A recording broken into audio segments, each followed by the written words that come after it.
Raka to take the floor. Your Excellency, President Ramaphosa, Excellencies, leaders of G20 countries, let me begin by conveying warm greetings from President Prabowo to President Ramaphosa. Also deep appreciation to the government of South Africa for the warm hospitality and excellent arrangement. We commend South Africa's leadership in steering the G20 through a challenging year. This is a historic G20 summit, the first being held on African soil. This milestone marks a profound shift where the Global South is no longer a bystander, but a co-driver of Global South. Excellencies, Indonesia believes that global growth must not only be strong, but also fair and inclusive to uplift each and every nation. Indonesia welcomes the G20's focus on sustainable finance, yet ambition must go further to close gaps and to pursue adaptation, mitigation, and transition that is just and fair.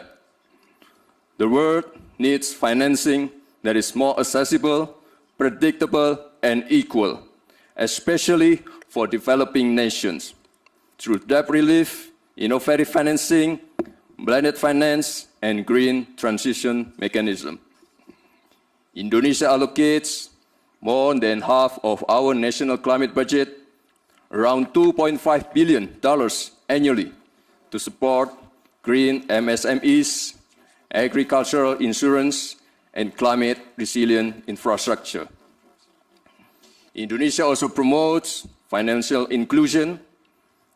Our national CRIS digital payment system demonstrates how a simple and a low-cost digital solution can push participation in the economy and minimize inequality.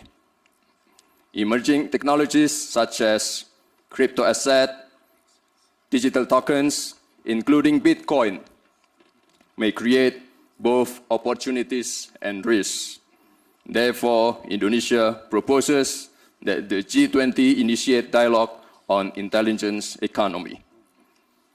Indonesia believes that every country is entitled to chart its own development path because there is no single model that fits all. There is no such thing called the best method. Cooperation must empower, not dictate. Cooperation must uplift, not create dependency. Thank you.